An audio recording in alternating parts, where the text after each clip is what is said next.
next week will be the week before the last. Yeah, you got to give me assignment so that I can spend a week marking it and you'll get it back the last day of lecture. Okay. So, by the end of today, you have enough to write your paper. We have done the PE, we have done institutionalism, and we are going to do resource dependency now. The name is kind of funny a little bit, you know. Pfeffer and Salansing.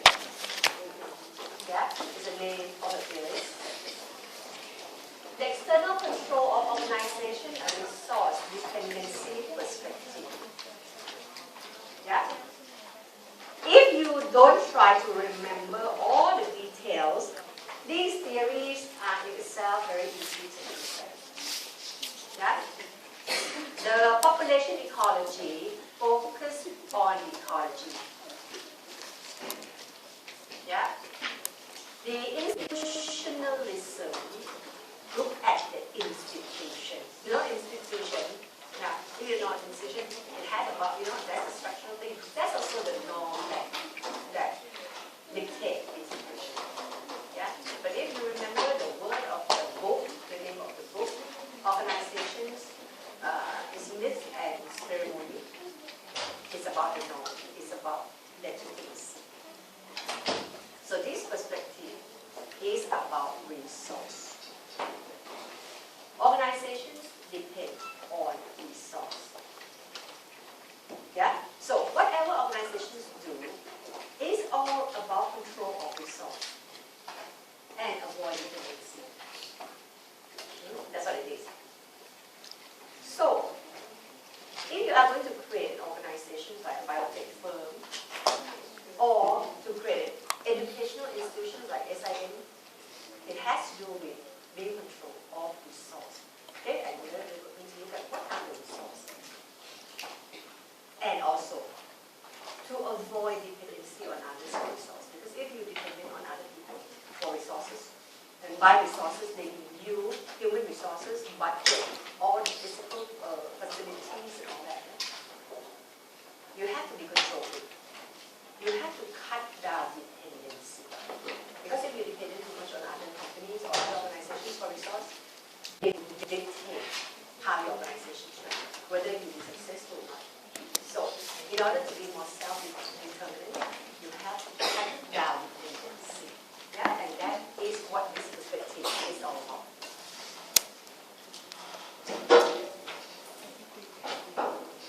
Okay. The word dependency, suggests to you it is Marxist. There is a perspective that follows Karl Marx that is called dependency theory. Yeah? How relationship between two parts, capitalist and subordinate class, are dependent relationships. In fact, they need one another, but they also in conflict. So, this perspective takes the root of Marx. Yeah. What is it about Marx you'll be writing about? You are going to write about dialectic that we got from Hegel. Do you remember Hegel? Thesis, antithesis, synthesis. And Marx talked about thesis as dominant class, antithesis, subordinate class, and that's going to be ultimately synthesis. Whenever people look in terms of, think of parts in the society, have conflicting relationship, dependency and conflicting relationship, they brought Marx in. And say, okay, there is always dialectical relationship between these organizations. So Marx say, parts or groups is cooperate and competing over scarce resources. Unequal relationship, that's inequality. Yeah. Some have more power. Capitalists have more power. Working class more dependent on the capitalist class. That's why relationship is an unequal relationship. power, less dependency. Less power, more impact. Okay, let's start with social aspect. This perspective is less structural than the institutional. Yeah? Meaning, actors are seen as actors. Organizational actors, managers, directors, founders are seen as more active. They actually plan and set strategy. Now, in that sense, they are more like the humanist Marxists. You know structural Marxists and humanist Marxists? There are two branches of Marxist, macro and micro. Yeah? That we didn't really go into it because it's just too much of Marx already. But I told you, you have to be aware that there's macro and micro. Yeah? And people who write about alienation, it's the condition of human beings. Some people focus on some people that aspect is micro, is humanist Marxist. So this is more like a humanist Marxist. Greater importance to people within organization, founders, managers, yeah, they control and manipulate the environment for resources. Try to avoid being dependent. Okay, now, instead of putting like one category, emergence, another category, strategy, you can see I get tired. And because when I look at this, I said, actually, under PE and institutionalism, I shouldn't have said that. Because they are together. You can use the same idea to explain both sides. Yeah. Okay, so what do they say? What does perspective say about all the questions in the exam that you're going to answer? Yeah? They can ask you for emergence, they can ask you for strategy, they can ask you for form and structure, for operation, for the consequence, for the process, whatever they want to ask you. Yeah. Resource dependency sake. All these was created by founders to control resource in the external environment. Okay, the environment is very important. Yeah? To avoid dependency on other organizations. That's why before we start this part, we look at endogenous factors and exogenous factors. Yeah? And I say endogenous factors, you don't have to be that concerned because of perspective distribution. Yeah? And I say, okay, let's focus on exogenous factors. Yeah? What are they? Usually economic, social, political, cultural. And then we look at chicken farm and airline. Because everybody talk about environment. And my assignment that I give you, that you're supposed to submit next week, is about environment. Yeah? How organizations are affected by the environment. Then you can use any of these perspectives. Yeah? At least two perspectives. Yeah? Ideally three. Yeah? Globalization says at least two, ideally three. Can you do four? Also can. Maybe a bit more. Yeah? But sometimes you need to put them into two camps. If two camps, there must be two and two, or one and one. One and one maybe two field. Two and two maybe three. Okay. So, this is about resource.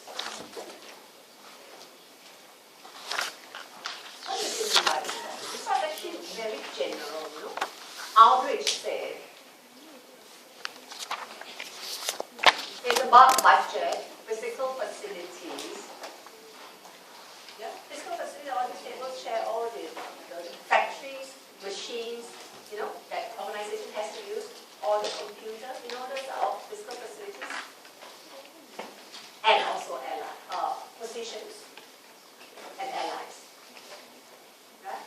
So all these are referred to the environment that organization operates on. So in fact, it's about all the external environment that all influence how organizations operate.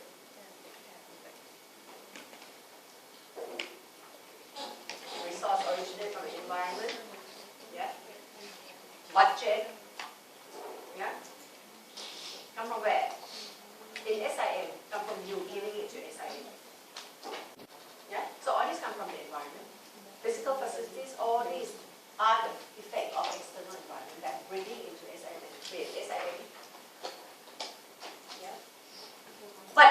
also contains other organizations. So organizations have to compete. SIM compete with what? Compete with all other educational institutions. To do what? To have you, to have me, to have these franchise programs. UL can always go to other institutions, and get other institutions. So all these together compete with SIM for resources. Resource one is often in the hand of other organizations. It's about competition for resources.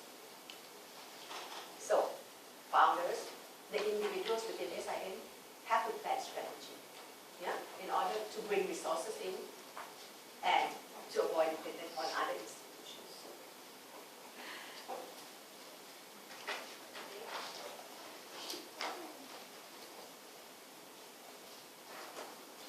How do founders create organizations?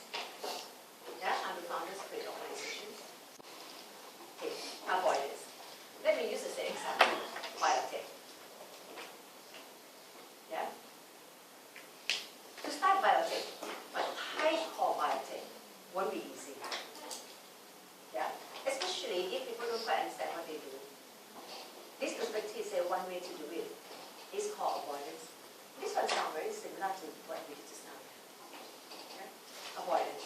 Very similar to the institution, but they just focus on different things. That one focuses on legitimacy. But this one focuses on the resource. You try to get all these resources to come and build your company. But the government won't understand. You want to get license, for example. You want to start a biotech. What is this biotech all about? So they'll have to maybe start it up first. Start operate first. Until people get familiar with it, then start to apply for license. And that is called avoidance. Avoidance state authority when they cannot obtain official approval. Like biotech firm, you find it hard to get approval because the authorities don't know what they do. So they keep postponing. Until kind of the niche is running for a while and people start to understand what they do, the people start to think that if it's safe enough, then you start to apply and have it officially established. Sometimes, if you do it alone, it can be hard. Have a group, collective action, may be easier. You try to convince the public and the regulatory authority or the government to allow. Self-policing, biotech firm will have to watch out each other. We haven't created as a niche yet. People don't quite trust us yet. We have to make sure that we have the same standard. Because one company would bring down the whole niche. So they have to do some self-policing. You have example in the subject guide. Paper industry. Paper industry, this telephone company, it's not just telephone company. There are something like the company that receive call.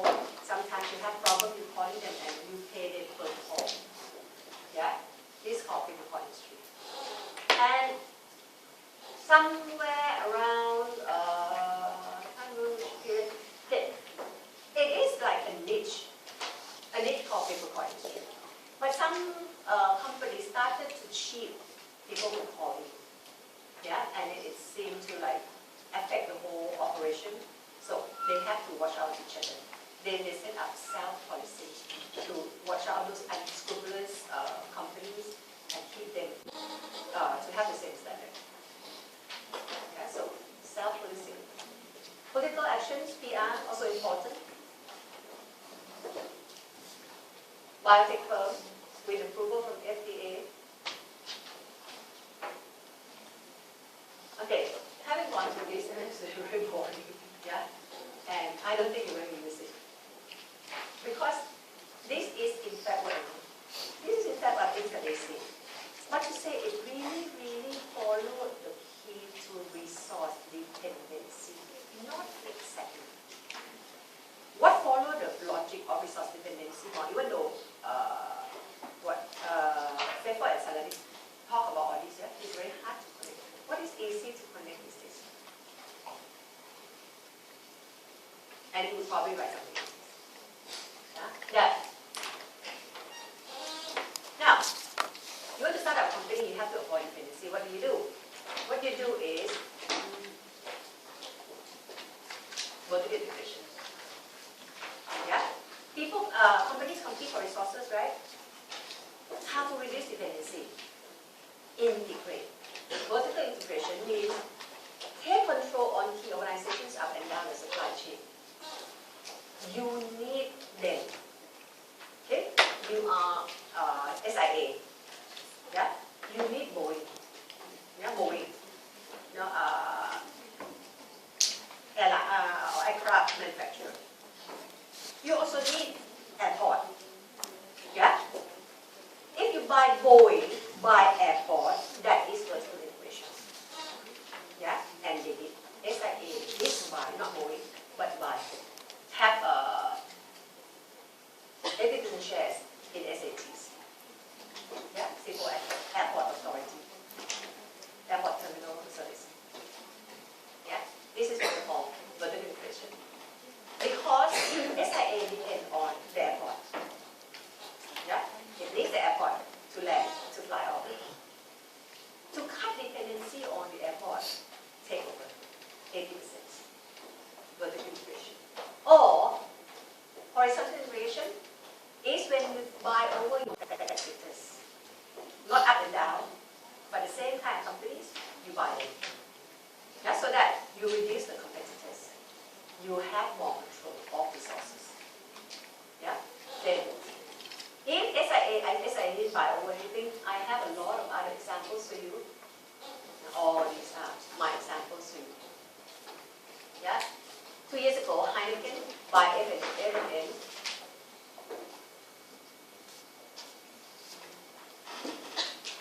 Okay. SIA sold Virgin Atlantic. These are the airlines. These are the Heineken beer, F&N also beverage. Yeah? The same kind of companies. Yeah? You buy them over. Then you become bigger.